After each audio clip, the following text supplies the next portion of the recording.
Aşgabat şäheriniň 15-nji orta mektebiniň okuwçysy özüni 4-nji gatdan aşağı oklady. Häzirki wagt onuň saglyk ýagdaýy agyr bolup, ol keselhananyň intensiw bejeriş bölüminde saklanýar diýip Azatlyk radiosynyň habarçylarynyň biri paýtagtdan habar berýär. Bu waka geçen anny güni, ýagny 1-nji maýda boldy. 15-nji mektebiň 10-njy sınıf okuwçysy 2003-nji ýylda doglan gyýt mektepden ruhsat alyp öýüne gaýdýar. Ol öýüne gelenden soň özüni 4-nji gatdan aşağı zyňýar diýip Azatlyk radiosynyň habarçysy wakadan habarly Aşgabatlylaryň ençemesine salgylanyp 4-nji maýda gurrun berdi. Azatlyk radiosunda bu wakanyň nirede bolandygy, okuwçynyň ady we familiýasy barada dolu maglumat bolsa-da onu köpçülige ma'lum etmekden saklanýar. Habarçynyň sözüne görä okuwçy gyzyň saglyk ýagdaýy agyr bolup, häzirki wagt ol çoğunlygynyň keselhanasynyň intensiw bejeriş bölüminde saklanýar. Muňa nämäniň sebäp bolandygy entek belli däl. Mektepde barlyk derňöw işleri geçirilýär diýip habarçy belledi. Azatlyk radiosynyň bu waka barada paýtagtyň 15-nji mektebinden kommentari almak synanşyklary başa barmady. Şeýle-de çoğunlygynyň keselhanasy bilen habarlaşyp, okuwçy gyzyň saglyk ýagdaýy barada hem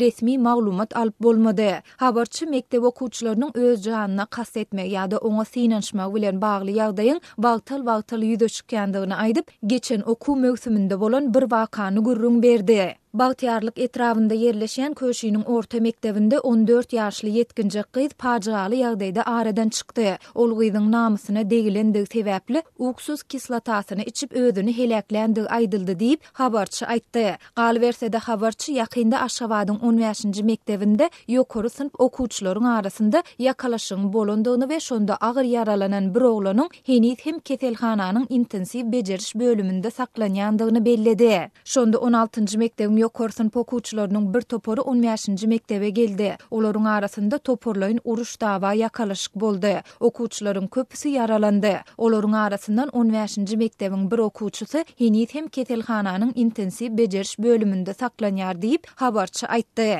Ol bu waka bilen bagly derňöw işiniň dowam edýändigini hem sözüniň üstüne goşdy. Azatlyk radiosy bu waka bilen bagly hem degişli türkmen häkimetlerinden şolsanda Aşgabatyň polisiýa bölüminden kommentari alyp bilmedi. Azatlyk radiosynyň habarçylary ýokary sınıf okuwçylaryň ýakalaşmagy bilen bagly ýagdaýlaryň ýyl-ýyldan gaýtalanýandygyny we muňa hususan da sosial deňsizlikleriň ýitileşmeginiň sebäp bolýandygyny belleýärler. Ýokary gatlaryň çağalarynyň sosial ýagdaýy pesräk deňduşlaryny kemsitmegi, äsgermendligi, şeýle-de guruply hojalyklaryň çağalarynyň toporlara bölünmegi, garyp we baý gatlaklaryň arasynda dartgynlyklaryň we dawa jenjelleriň döremegine getirýär. Muallimleriň hem özleriniň garamagyndaky okuwçylary deň tutman derslerde garyp hojalyklaryň çağalaryny adalatsız baha goýmak bilen bagly ýagdaýlar ýüze çykýar. Bu ýagdaýlar yetkinjekleriň päk kalplarynyň çökünlige uçramagyna we durmuşa bolan hyjularynyň puja çykmagyna getirýär diýip habarçy aýtdy.